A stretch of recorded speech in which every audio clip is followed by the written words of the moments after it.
Hello বন্ধুরা, আজকের ভিডিওতে আমরা জানবো নতুন প্রজন্মের জনপ্রিয় পাঞ্জাবি শিল্পী তলবিন্দর সিং সিধু, যাকে সবাই তলবিন্দর নামে চেনে। তার গান, লুক, মুখের পেইন্ট সব মিলিয়ে তিনি একদম আলাদা ধরনের একজন আর্টিস্ট। তো চলুন সহজ ভাষায় তার পুরো গল্প শুনে নেই। समझ आया तेनू समझ ना आया का तू कर दाए दिलदारियां।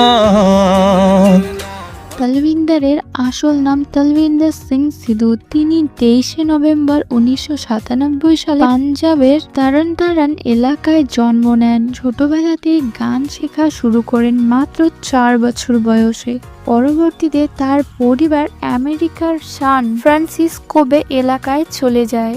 সেখানে বড় হওয়ায় তার গানের ভারতীয় পাশ্চাত্য দুই স্টাইলই মিশে গেছে। তার পারফরমেন্স স্কিল বা কঙ্কাল মোটিভ ভিত্তিক মুখের রং ব্যবহার করেন, যা তার এক ইমেজিক প্রতীক। তিনি বলেছিলেন, এটা ইগো স্ট্রিপ করার একটা উপায়, মানে ব্যক্তিগত তারকা হিসেবে তার পরিচিত কমিয়ে দিতে এবং দর্শকদের দৃষ্টি পুরোপুরি তার কলা আর্টের দিকে নিয়ে আসতে। এই পেইন্ট বা মুখোশতার জন্য একরকম প্রতিরক্ষা, তার গোপন ব্যক্তি জীবন রাখার একটি মাধ্যম।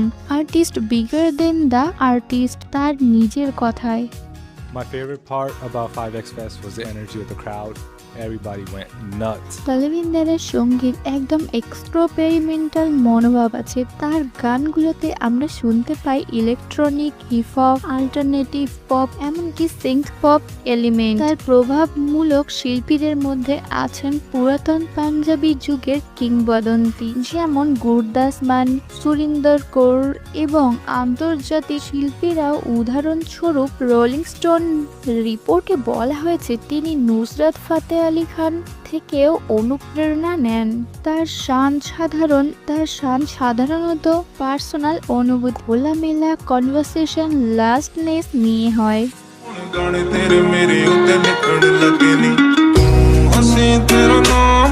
তলবিন্দর প্রথম দিকে সাউন্ড ক্লাউড, স্পটিফাই, ইউটিউবে গান প্রকাশ করা শুরু করেছিলেন। তার প্রথম ইপি ছিল ইউ হ্যাভেন্ট হার্ড দিস, যা মার্চ 2020-এ মুক্তি পেয়েছিল এবং এতে 4টি অরিজিনাল গান ছিল। এরপর জনপ্রিয় গানগুলোর মধ্যে রয়েছে কাম্মোজি, ধুন্দলা, ফাঙ্ক সং ইত্যাদি। 4 অক্টোবর 2024-তে মুক্তি পায় তার ডেবিউ অ্যালবাম মিসফিট, যেটি 13টি গান নিয়ে এবং বিভিন্ন শিল্পীদের ফিচার রয়েছে। এতে তার একাধিক সহযোগিতা রয়েছে। আমরা উদাহরণস্বরূপ বলতে পারি পাকিস্তানি শিল্পী হাসান রহিম এর সঙ্গে উইশেস এবং তেরা চেহারা গান। সেই ইয়ো হানি সিং এর গ্লোরি অ্যালবামে তিথায়ন মি এ ফিচার করা হয়েছিল। को बुलाया, ही लिव्स इन कैलिफोर्निया। फिर मेरे पास फ़ोन में बीट थी, मैंने बीट स्टूडियो में डाली। मैंने कहा इस बीट पे मुझे कुछ ऐसा करना है। कहना भाजी मैं तो रोमांस दिल तोड़ने वाले गाने करता हूँ। मैंने कहा नहीं, मेरे को तेरी आवाज़ में ये चीज़ चाहिए। तो उसने फ्री स्टाइल चीज़ें लिखी और फटाफट से गाई। It's one of the most wildest video you ever seen in. Oh, it's gonna come? It's coming in very September. nice. 2025 সালে তার একটি গান ছিল সিরিজ থেকে রিলিজ করা হয়েছিল এবং মিউজিক ভিডিওতে অভিনয় করেছিলেন জ্যাকি শ্রফ ও নীলম কোঠারি।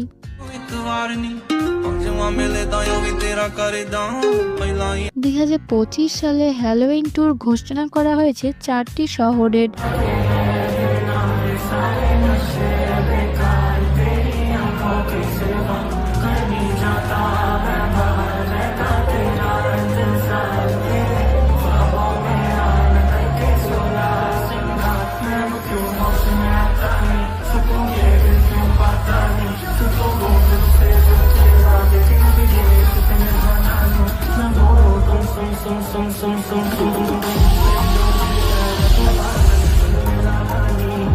আবরণ ইমেজ খুবই গুরুত্বপূর্ণ।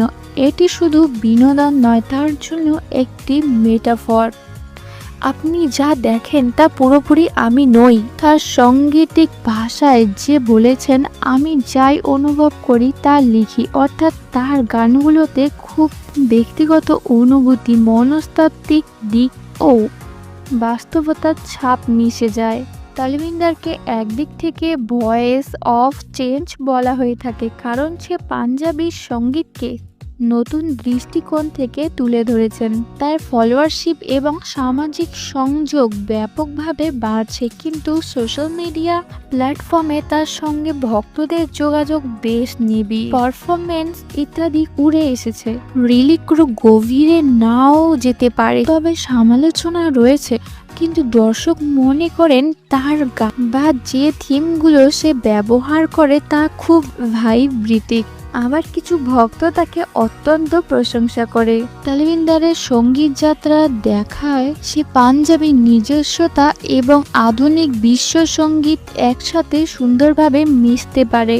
অর্থাৎ পার্থক্য থাকলেও শিল্পী মানুষের অভিজ্ঞতা এবং আবেগকে একসাথে বন্ধন করতে পারে। তার হ্যালোউইন থিমে ট্যুর এবং তার পারফরমেন্স স্টাইল দেখায় সে শুধু গান করছেন না, সহগঠনমূলক অভিজ্ঞতা তৈরি করছেন যেখানে দর্শকও অংশগ্রহণকারী।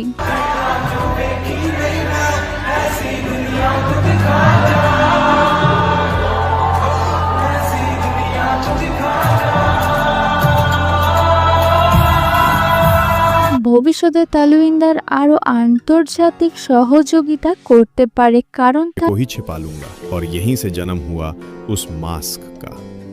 ये मास्क सिर्फ एक पहचान नहीं, একই সঙ্গে তার ব্যক্তিগত এবং আর্থিক পরিচয় নতুন প্রজন্মের শিল্পীদের জন্য এক ধরনের অনুপ্রেরণা হতে পারে। হলেন এক স্বতন্ত্র শিল্পী যিনি কিন্তু শুধু গান গাইছেন না, তার প্রতিটি পারফরমেন্স, প্রজেক্ট এবং মঞ্চে এক শিল্পীর রূপকথা। স্কাল পেইন্ট তার কেবল এক ভিজুয়াল আইকন নয়, তার সুর ও শব্দ যে শিল্পের শক্তি শুধু মজা বা গোলাপি ভালোবাসায় সীমাবদ্ধ নয়, এটি আমাদের ভেতরের অনুভূতিকে স্পর্শ করে, আমাদের আলাদা এবং একসাথে করে তোলে। সুতরাং যদি তুমি তালবিন্দারের নতুন গান না শুনে থাকো তাহলে এখনই স্পটিফাই বা ইউটিউবে তাকে চেক করো। আর যদি তুমি তার মতো শিল্পীদের সম্পর্কে আরো জানতে চাও তাহলে অবশ্যই কমেন্টে জানাও, আমি তোমাদের জন্য আরেকটি ভিডিও প্রস্তুত করব।